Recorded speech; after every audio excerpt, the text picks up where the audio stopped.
People love an underdog because, deep down, we resonate with their struggle and determination to overcome the odds. Some of us see a bit of ourselves in the underdog. Few people go through life as the obvious, untouchable favorite. Instead, most of us face our own struggles and setbacks. So seeing someone else tackle overwhelming odds can inspire us to confront our own challenges. The underdog reminds us that even if we are not the biggest or the best, there's a chance to overcome and succeed. With fewer resources, the underdog has to rely on heart, ingenuity, and authenticity, qualities that feel sincere and relatable. Unlike favorites who may seem distant or untouchable, underdogs are often rough around the edges, making them feel more genuine. People find it easy to root for someone who seems humble, relatable, and sincere in their struggle. The payoff of an underdog victory is especially exhilarating because of the unlikelihood of success. When the favorite wins, it is expected, business as usual. But when the underdog pulls off a victory, it feels like we are witnessing a rare event, a triumph against the odds which adds to our belief that anything is possible. In the early days of the Zionist movement, dating back to the 1800s, Jewish settlers in Ottoman-era Palestine were quintessential underdogs. Driven by centuries of persecution in Europe, North Africa, and the Middle East, as well as a desire to reclaim our indigenous homeland, the first Zionists faced unimaginable odds: an underdeveloped and inhospitable terrain ripe with disease, scarce resources, and a population of locals who were openly hostile to their arrival. These early Zionists were impoverished, frequently disease-stricken, and had to cultivate a barren land with little outside support. They built kibbutzes from scratch, drained swamps, created infrastructure, and fought to survive amid both natural and political challenges. Their struggle resonated as one of perseverance and self-determination, portraying them as David against a world of Goliaths, striving to carve out a safe haven in a world that had persistently denied them one.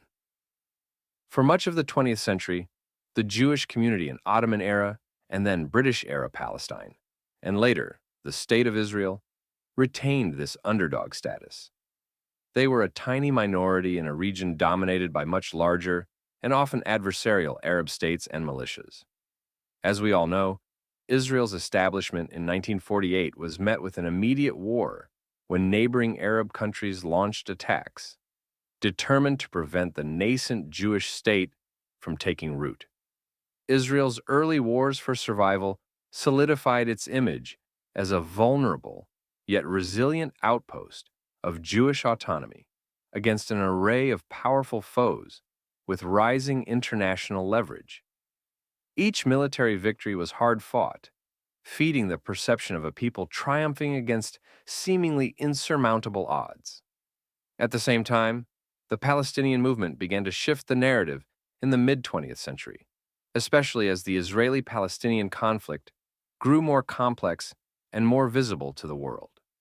The 1967 Six-Day War, in which Israel captured significant territories, marked a turning point in global perceptions. In the eyes of the international community, the Israelis were no longer seen as the small, scrappy nation fighting for survival, but as a dominant force in a region of dispossession. Palestinians, now dispersed in refugee camps and without statehood that they denied themselves in the 1930s and 1940s, effectively rebranded themselves as the underdog, aligning with a growing global emphasis on anti-colonialism and indigenous rights. This rebranding has proven to be incredibly effective. The Palestinian cause now regularly attracts overwhelming sympathy on the world stage, baselessly casting Israel as the occupying power and an oppressor, thanks to Palestinian narratives that center on themes of dispossession and oppression. They have successfully reframed the conflict in terms that resonate with people who have no idea how the world works, lack historical knowledge, and enjoy selective outrage as a favorite pastime.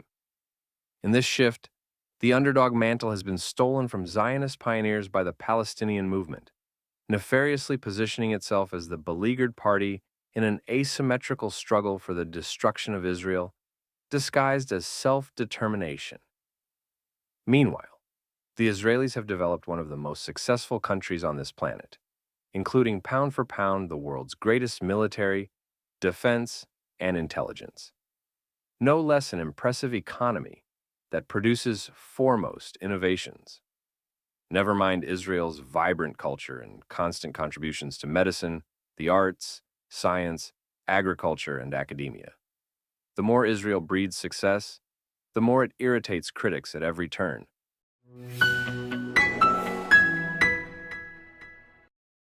One of the core reasons why Israel succeeds so much more than it fails is because Zionism created the quote-unquote new Jew.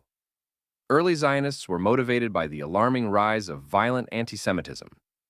In their quest to rescue the Jews of the pre-Holocaust era, Zionists aimed for much more than just physically protecting Jews.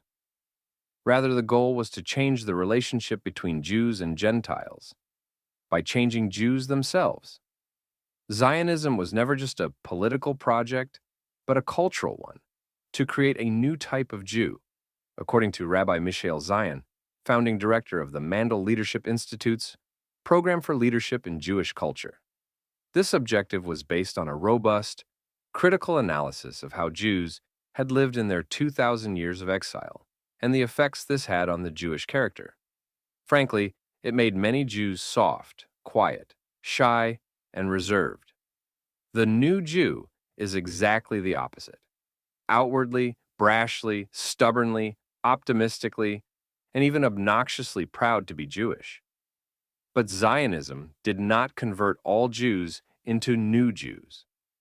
During the decades that followed Israel's 1948 Declaration of Independence, and still to this day, many Jews in the diaspora have been living with old Jew characteristics. Part of this can be attributed to the non-Jewish societies in which they live. Societies that celebrate Jewish people's suffering after they are gone, through monuments, museums, and memorials, while disregarding the lived experiences and rights of Jews in the present. As Professor Dara Horn brilliantly described in her 2021 book, People Love Dead Jews. Societies honor Jews as victims of past atrocities like the Holocaust, but frequently turn a blind eye to contemporary anti-Semitism and minimize the legitimacy of Jewish self-determination, as seen in debates over Israel and the unique scrutiny applied to Jewish communities worldwide. This paradox reveals a discomfort with the idea of Jewish people as active, resilient agents of their own history, rather than passive subjects of tragedy. Early Zionists wanted nothing of this narrative, a mentality that still permeates Israeli society today. Israelis have no problem asserting their identity, culture, and politics, even if it comes with criticism, suspicion, or exclusion. While much of the world seems more willing to mourn Jews after they are gone than to celebrate their presence, protect their rights, or engage with their contributions, Israelis enjoy vibrant Jewish lives that refuse to fit neatly into a narrative of tragedy. This does not mean that Israelis are invincible, and they certainly are fallible, both of which we witnessed on October 7th, a complete debacle of the Israeli defense, security, and intelligence establishments. But Israel has ferociously rebounded since that unprecedented Saturday, and the Jewish state's critics knew it would. Hence why, already on October 8th, and in the weeks leading up to Israel's eventual ground incursion into Gaza, which took place some 3 weeks later, we saw hundreds of anti-Israel demonstrations across the world. These demonstrators plainly knew that if Israel decided to go after Hamas in ways that it is more than capable of, Hamas's days would be numbered. Indeed, that is exactly what has happened. In addition to dismantling 23 of Hamas's 24 battalions, Israel has taken out the vast majority of Hamas' top leadership, including its most important leaders, Yahya Sinwar and Ismail Haniyeh. The IDF has also kept Israeli casualties incredibly low, at less than 1 per day, compared to the 20 per day that American generals predicted immediately after October 7th. And, as highly respected Israeli journalist Ohad Hamo reported 3 weeks ago, citing Hamas sources, some 80% of the supposed 40,000-plus casualties in Gaza are believed to be Hamas terrorists and their families, typically used as human shields. Recently, the IDF has geared its operations in Gaza according to a disappearing enemy, except for the first days of Israel's maneuver, when there were indeed demonstrations of resistance by dozens of terrorists. Now Hamas operatives are not looking for the forces, but fleeing from them and mainly hiding in the tunnels. Against Hezbollah in Lebanon, Israel is putting on a masterclass that would make Sun Tzu blush. 4 weeks ago, Shaldag, one of the premier Israeli Air Force commando units, raided and destroyed a secret Hezbollah missile production facility built inside a mountain in Syria. Around the same time, the New York Times reported that Israel had sent undercover commandos deep into Lebanon to carry out sensitive intelligence missions. Officials told the outlet that Israel's willingness to carry out daring missions sets it apart from the intelligence agencies and units of other countries. Then followed the unprecedented pager and walkie-talkie attacks that Israel presumably launched against Hezbollah in Lebanon and Syria, injuring at least 3,000 of the terror group's operatives, as well as assassinations of its top brass, most notably longtime Hezbollah chief Hassan Nasrallah. Israel has also eliminated Nasrallah's replacement and the replacement of his replacement. Both Hezbollah and Hamas are now refraining from appointing new leaders in fear that Israel will promptly eliminate them. During the last several weeks, Hezbollah rocket attacks on Israel have slightly increased in amount, range, and damage, amounting to between 100 to 200 per day. But they do not remotely match the uptick in attacks that Israel has justifiably unleashed. It seems that Israel upped the ante significantly, and Hezbollah cannot keep up. Even when Hezbollah tries to launch rockets at Israel, the IDF preemptively attacks Hezbollah's weapons stores and missile launchers, greatly minimizing their output. In instances when Hezbollah does successfully send a volley toward Israel, the IDF instantly detects the source of fire and counterattacks to destroy it. While the Islamic Republic of Iran attempts to resupply its brainchild Hezbollah with weapons, Israel reportedly hacked the communication network of a control tower at Beirut International Airport and warned an Iranian airplane, presumably carrying weapons, not to land, prompting the aircraft to turn around and return to Tehran. Iran has become so fed up with Israel's successful operations that it set up a secret service unit to target Mossad agents working in the Islamic Republic. The only problem is that the head of this unit turned out to be an Israeli agent himself, according to an interview that former Iranian President Mahmoud Ahmadinejad gave this week.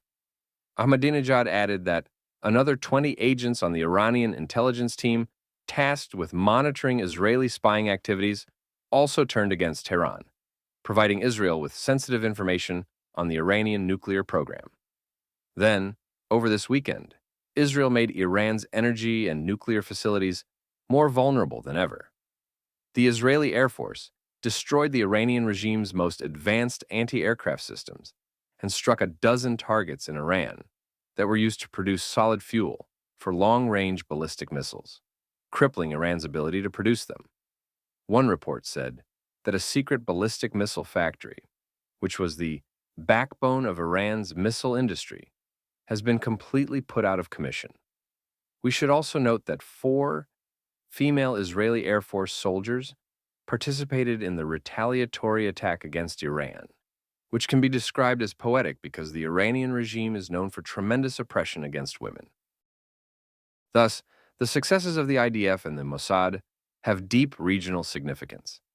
They are the opening to an Israeli victory and a change to the face of the region, as the Iranian axis is increasingly defeated and Arab rulers observe with astonishment. For the first time since the start of the war, it can be said with complete certainty that the Iranian regional axis and Iranian deterrence has been strategically weakened. Many people in the West, of course, do not understand these regional subtleties.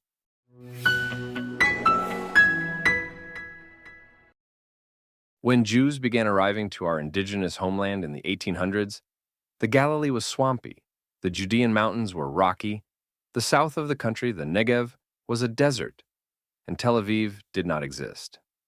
The area where it stands today was just a bunch of sand dunes. In 1867, Mark Twain visited the region and remarked it is, quote, desolate and unlovely.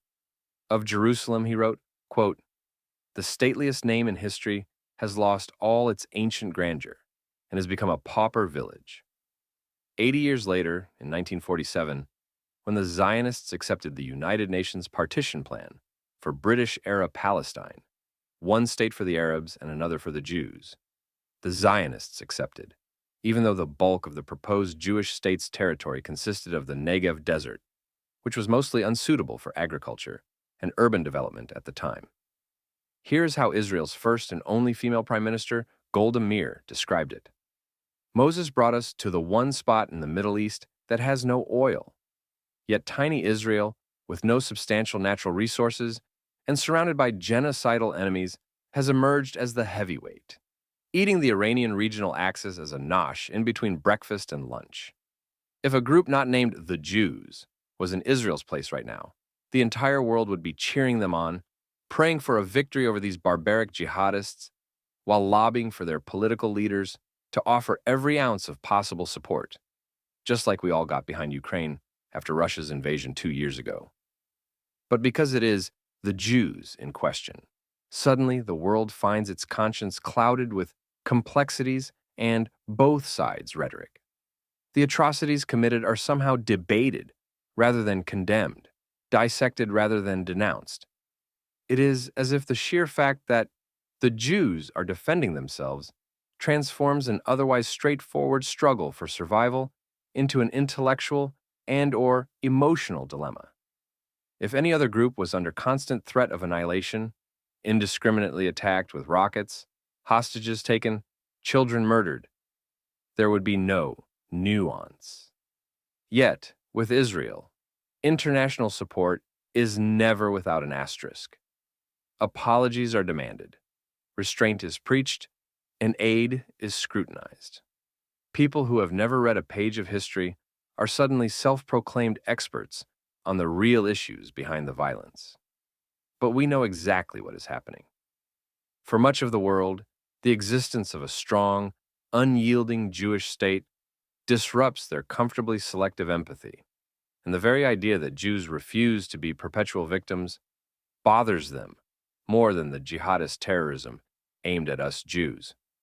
After all, if the Jews are resilient, if we defend ourselves fiercely, the world's comforting narrative of helpless Jews to pity, to memorialize, but not to respect, falls apart. Because it is easier for so much of the world to mourn dead Jews than to stand with living ones, especially when those Jews are unapologetically strong, determined, and capable of defending themselves. The truth is, it is not this war or the Israeli-Palestinian conflict that makes people uncomfortable. It is the idea of Jews as anything other than a symbol of tragedy. A Jewish state that is powerful, resilient, and unashamed of its right to exist seems too much for some people to handle.